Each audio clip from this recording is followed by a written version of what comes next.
जय गुरु।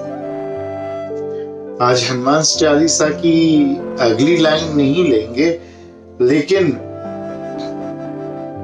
आज एक खास बात समझेंगे। आज माँ का दिन है ना, तो माँ से जुड़ी हुई एक बात समझेंगे। ये रहस्य को जब आप जान लेंगे ना, तब ऐसा चमत्कार होगा कि पूरी हनुमान चालीसा में अब तक जो बात कही गई है, आगे जो बात कही जाएगी, वो आप ठीक ठीक समझ जाएंगे और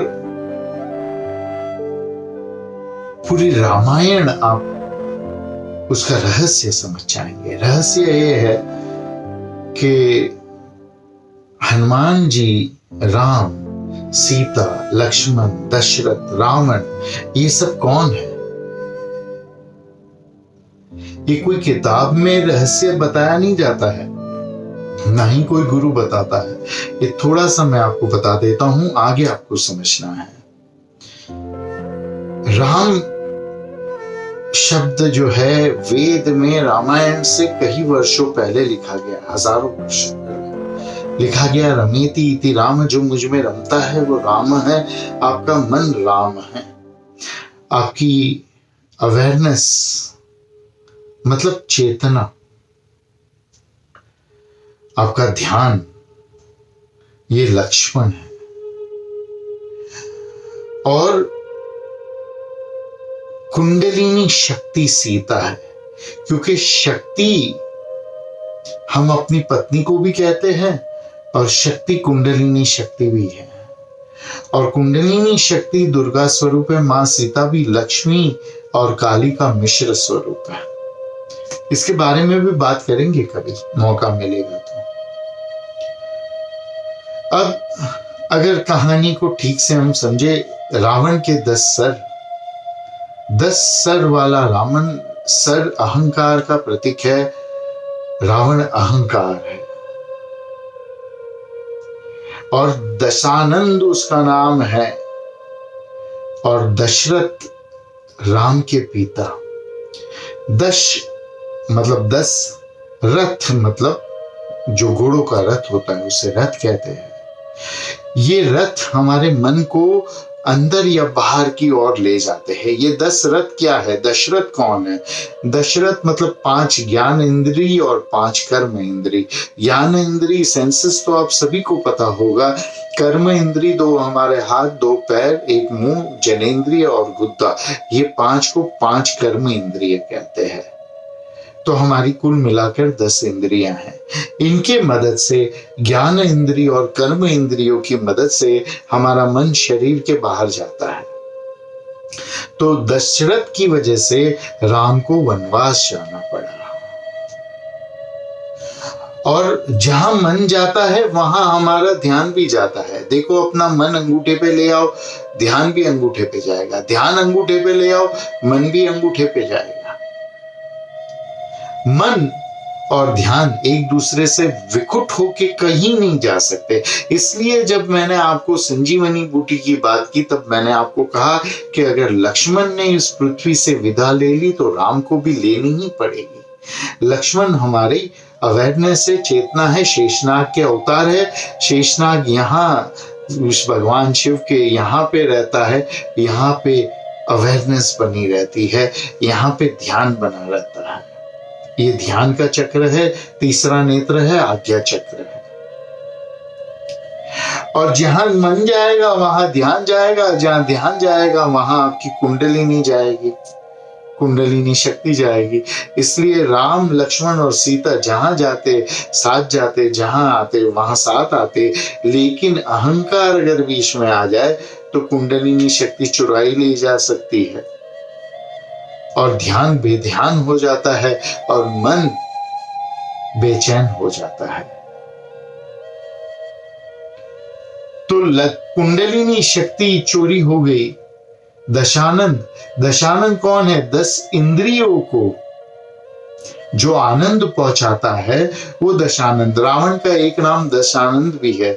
इसीलिए दशरथ अपने मन को, अपने ध्यान को कुंडलिनी शक्ति के साथ दशानंद के पास भेजते हैं, रावण के पास भेजते हैं, जो 10 प्रकार के आनंद ये 10 इंद्रियों को, कुंडलिनी को देते हैं। अहंकार जंगल में, जंगल क्या है? ये दुनिया है। तो इसमें आपकी कुंडलिनी शक्ति, आपका मन और आपका ध्यान गए, और दशानंद ने रावण बन के, अहंकार बन के कुंडलिनी शक्ति सीता को चुरा लिया। अब शक्ति गई तो गई नीचे की ओर।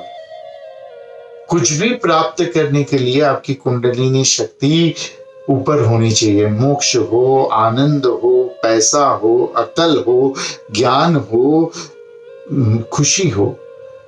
अगर कुंडलिनी नीचे गई तो घृणा, द्वेष, अहंकार, क्रोध, जलन, लालच, आत्महत्या के विचार, शोक, डिप्रेशन, ये सब आ जाएगा।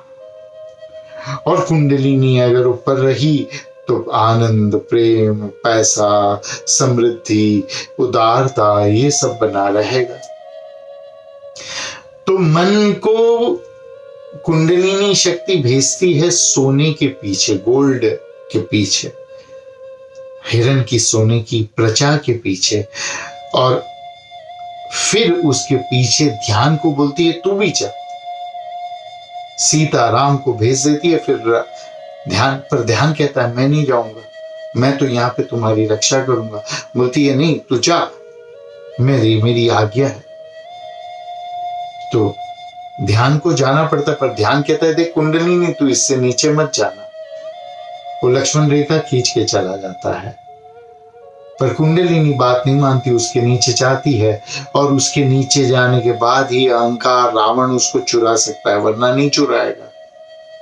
लेकिन कुंडलिनी ने आज तक किसी की बात मानी नहीं। कुंडलिनी शक्ति मतलब माँ दुर्गा, सीता, माँ काली एवं सरस्वती दोनों का मिश्र, माँ काली और लक्ष्मी ये दोनों का मिश्र अवतार है। इसके लिए दुर्गा स्वरूप को चुराई ले जाती है, कुंडलिनी स्वरूप, शक्ति स्वरूप चुराई ले जाती है। इसके बारे में भी कभी बात करेंगे कि काली का अवतार कैसे है माँ सीता। और कुंडलिनी चुराई ले गई तो बात खत्म, बात समाप्त तो हुई। मन बेचैन हो गया, ध्यान अध्यान हो गया, और फिर उसको वापस लाने के लिए कोई क्रिया करनी पड़ेगी, किसी की मदद लेनी पड़ेगी। वो मदद हम लेते हैं प्राणायाम की, सांस की, मेडिटेशन की, ध्यान की। ये सांस कौन है? ये पवन पुत्र हनुमान है हमारी सांस। तो सांस चलती है, सांस की मदद से मन और ध्यान फिर से अपनी कुंडलिनी को अहंकार से लेकर वापस ऊपर ले आते हैं। ये रहस्य को लगाते हुए हनुमान चालीसा की सारी चौपाई और रामायण की सारी चौपाई पढ़ोगे तो ठीक ठीक समझ में आएगा। जैसे सुग्रीव मतलब सद्विचार, बलि मतलब बल। जिसके हाथ में होगी लाठी भैंस वही ले जाएगा। जिसके पास शक्ति होती है वो बलात्कार करता ही है, पाप करता ही है। तो बल अच्छे विचार की शक्ति लेकर चला गया, बलि सुग्रीव की बीवी लेकर चला गया।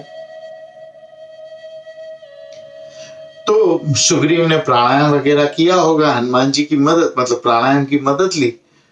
तो हनुमान जी ने कहा देख राम के पास जा, अर्थात मन के पास जा, और लक्ष्मण जी के पास जा, ध्यान के पास जा। वो लोग तुझे तेरी पत्नी वापस लाने में मदद करेंगे, लेकिन फिर तुझे उनको भी मदद करनी पड़ेगी मेरे साथ उनकी पत्नी को लाने के लिए। तो सद्विचार और प्राणायाम, हनुमान, ये दोनों की मदद से राम की शक्ति वापस आ गई, और मन और ध्यान की शक्ति से सद्विचार की शक्ति वापस बलि के पास से आ गई। अब इस हिसाब से अगर आप देखो पूरा रामायण, पूरी कथा, पूरी हनुमान चालीसा, तो ठीक ठीक समझ में आएगी। इसको आपको ही खोलना पड़ेगा, मैं ही सब खोल दूंगा तो फिर मजा नहीं आएगी। आप थोड़ी सी मेहनत करिए, हो जाएगा, है ना। तो कल हम हनुमान चालीसा की अगली लाइन देखेंगे। हरिओम तत्सत।